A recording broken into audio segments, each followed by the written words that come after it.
Hello, dear friends. Good morning. How are you? I think you are celebrating health and wealth.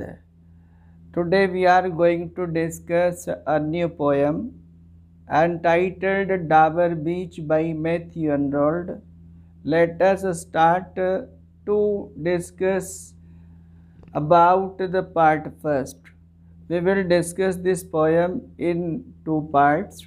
Very first part will deal its structural and thematic approach.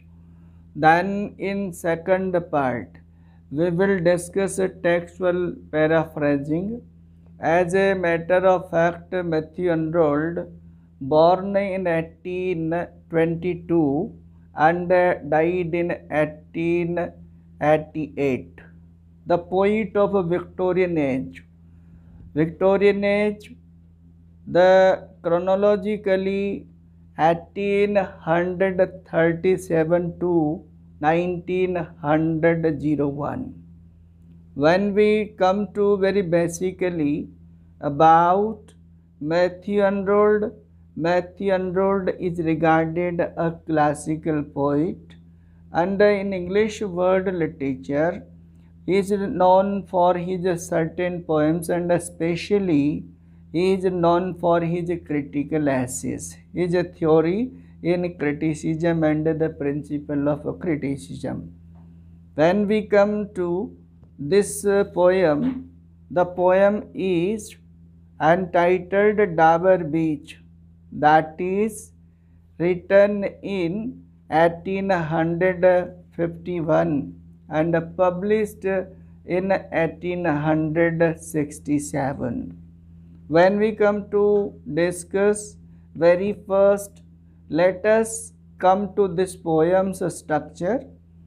There are four stanzas, and structurally, as a matter of fact, in several videos, I generally discuss you whenever we have to study, we have to learn very inch by inch a certain poem, then one should learn to deal, one should try to understand its structural approach.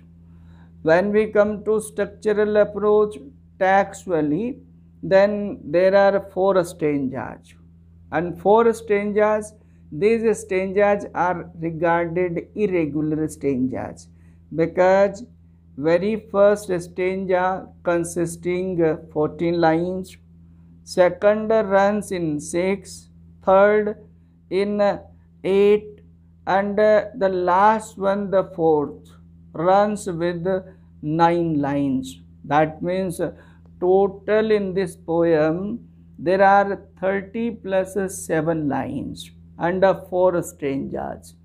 These 4 stanzas individually runs with an individual themes, and when we come to about its rhyme, its meter, that means there is a variant meter, and the poem generally regarded irregular stanzaic and irregular application of meters. But when we try to deal, when we try to operate lines, then iambic pentameter, iambic pentameter generally known by the literature students that iambic pentameter means the rhymic scheme of the iambic pentameter: unstressed, stressed, unstressed, stressed, foot system. That is, in phonetically we can regard it that in this, in other words, we can regard tam t consisting of such a foot in certain lines. In certain lines also trochee, and trochee means the longer and the shorter, means stressed, unstressed, stressed, unstressed, and in the Linguistic in other way, T-term, T-term that runs so on. Next, also in these lines, anapist also found, and anapist means we generally know in literature that it is the two longer and the one shorter, and that means T-term, T-term. Such meters have been applied, but these are variant. There is no regular system of the rhyme, and there is no regular stanza. So this poem is regarded a free verse and a variant meter based poem. Basically, this poem runs with the variant thematic pieces. When we start to deal the opening stanza deals the topography, the external word, and the poet mentions the external word. Then second stanza, that is the internal, and third and fourth stanza. Third stanza is the universal, and fourth with the solution of the universality. In this way, this poem structurally runs. Thematically, when we come to discuss this poem is runs with the great theme, the philosophic theme. When poet mentions the tragedy of the world, and the solution of the world tragedy is that the faith, the love is no more now. Our classical era was full of the love, and now there is no love. Reason poet mentions. What's the reason why the faith and love is no more now? Poet thematically mentions that we the worldly people are confused, and the poet here mentions or philosophizes or opines a sole solution of this world tragedy, and in a certain stage of this poem he says, aha, let us love, love is the sole solution of the world remedy. The dilemma of the contemporary era, the Victorian, has been revealed, has been highlighted. The contemporary people's tendency and the common confusion has been highlighted.